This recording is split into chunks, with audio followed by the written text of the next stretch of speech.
Hey, what's up guys? This is Jake at That Fit Friend, and today I'll be doing my first impressions of the NOBULL Drive. So this is the latest training shoe in NOBULL's shoe lineup. It's basically a hybrid workout shoe. So a shoe designed to give you a running shoe feel and responsiveness, blended with some stability components of a normal training shoe.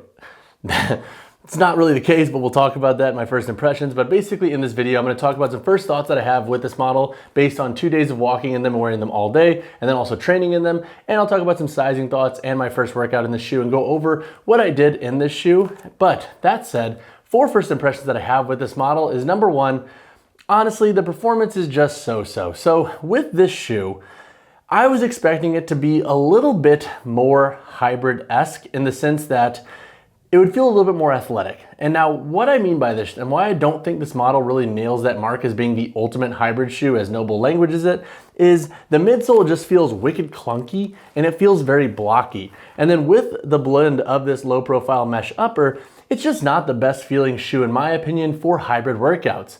Now, can they work for some casual stuff? For sure. Are they pretty comfortable? Yeah, we do have a very comfortable foam midsole in the shoe, but when it comes to really pushing the envelope in the vertical of both running and then tying that into lifting, I just don't think the shoe delivers. And now hopefully I change my mind as I build up my full review, but based on my first couple of workouts, I'm kind of underwhelmed with this shoe, and I'm just not super stoked on how this midsole is going to translate for most folks regarding giving you the stability of a training shoe and then the responsiveness of a running shoe. The second first impression that I have with this model is that when we talk about the stability of the training shoe and how it's kind of languaged in the product description of this model, honestly, anything over 315, and I was noticing this start to compress. So when we talk stability, we have to remember that it's going to exist on a spectrum. And if we're looking at like dense shoes from NOBULL, like a NOBULL Trainer, NOBULL High Top Trainer, the NOBULL Trainer Plus even, that is going to be wicked dense and wicked stable. So you can squat easily over 500 in those shoes and not really have issues. In this model, when we talk about stability, we have to remember that we're talking about a hybrid shoe. So we're not going to be able to have the same stability as your traditional training shoe. And if you're buying this shoe as kind of an all-in-one style shoe and you do want to push your strength in this model, I would say definitely taper your expectations there and expect a little bit of compression with this midsole once you get to 315 pounds. As you can see, you have a wicked high stack height. So when we're talking stability and we're talking about the proprioceptive component of stability and feeling that ground under your feet, this model is just not going to deliver. So while it does have some stability for some lighter and moderate strength sessions and free weights, it's not going to give you the same stability as a normal training shoe will. So definitely make sure you keep that in mind with this shoe. Plus, just to reiterate once again, this shoe does have a pretty high stack height at 19 millimeters in the forefoot and 23 millimeters in the heel here. I think where my mind goes when we're talking about hybrid shoes is to models like the Innovate F-Fly, which is a new model out from Innovate. That shoe, I think, really delivers on that true hybrid component where you can train pretty heavy in that shoe and it's also comfortable for running.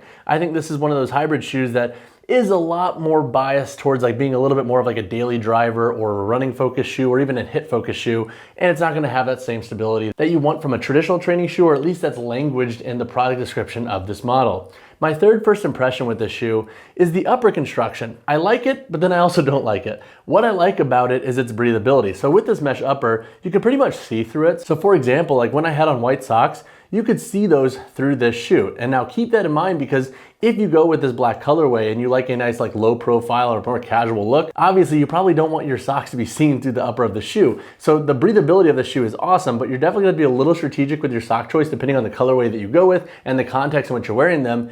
And I think that's where the upper can be a hit. Plus it is pretty low profile, so if you do have a lower volume foot, I think you'll feel right at home with this shoe. Now, what I don't like about this upper is when I was running in this model, what I found is that because the upper sits a little bit lower profile, it basically hugs your foot really well, but with this very thick midsole here, you just don't have that much articulation. So while yeah, it does bend, it doesn't really necessarily like move with the foot in the context of like letting the foot really do its thing, similar to like what a more plush running shoe midsole would give you, or even a more minimalist shoe. So I found this upper to kind of like put my foot into an uncomfortable position to where it was kind of almost fighting this midsole when I was running in this shoe. Now, hopefully that does break in with time, but I'm just not convinced that this big thick foam material here is gonna break in much more than what it's already kind of giving you, because obviously it's good in the sense of giving you a lot of pop, but when it comes to truly giving you articulation through the foot, and so where my mind goes in this context is if you have a high instep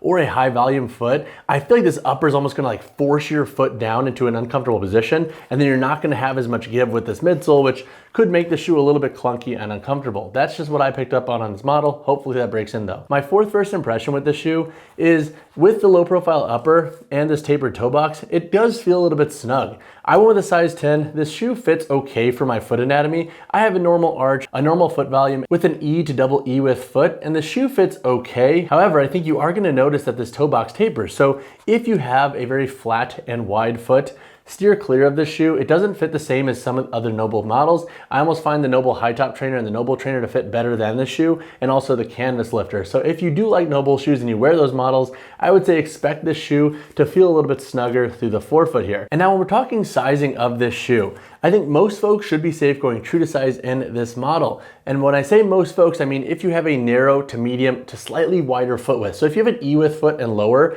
true to size will be the call in this shoe. Once again, if you have a flat or double E width foot, I would say potentially steer clear of this shoe, or at least buy them knowing that you might have to return them. So definitely keep them in good condition when you try them on at home so you can return them seamlessly without any issues from NOBULL. I will have my full sizing thoughts on this model though in my full review, so definitely stay tuned for that in the next couple of weeks. So I brought my buddy through day one in my Train With Me program. Essentially it's 4 sets of trap bar deadlifts, 2x8, 2x6. You're supposed to start at 6 or 7 out of 10 effort and then ascend the load every time. We had 315, 365, 405, and 455. So I felt like it gave me a pretty good idea of the overall midsole stability that you're gonna get with this shoe.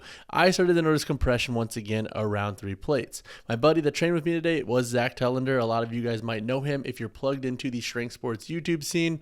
Zach and I have become buddies here in Austin and have gotten closer, so we train together pretty regularly. Maybe we'll do a video together one day in the future. The top set at 455 here felt pretty dang good. My only gripe is like these shoes, man, I just felt like I was literally lifting on pillows, and to language the stability of training shoes, I feel like is a little bit misleading for this model. We then hit a 4x10 with trap bar RDLs. I love doing this exercise right after trap bar deadlifts because you don't have to set up as much, and with trap bar RDLs, I love them because our hands are to the side of the body, so we can really focus on our hinge, getting a nice lengthened stretch in that hamstring. Also, if you're feeling a little bit gnarly, you can bend the knees a little bit more and almost perform like this pseudo floating trap bar RDL / deadlift. We went into an EMOM to finish off 4 rounds through. We had 4x5 on each side with dumbbell snatches, hit 75 pounds here. And then we had farmer's carries. And also just a quick rant about farmer's carries. I feel like on social media right now, we're seeing a lot of folks like, oh, you can't go heavy enough with dumbbells with farmer's carries. It's stupid to do.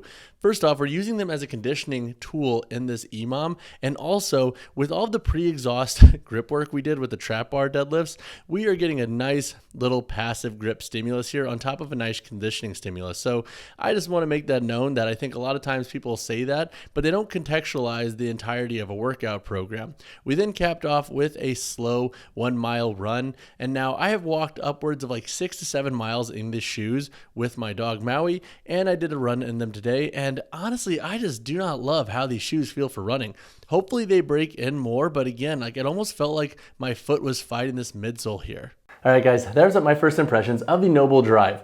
Honestly, I get the idea of this shoe, and I think there's a lot of potential. I'm just not convinced that this is necessarily the best pass at this shoe.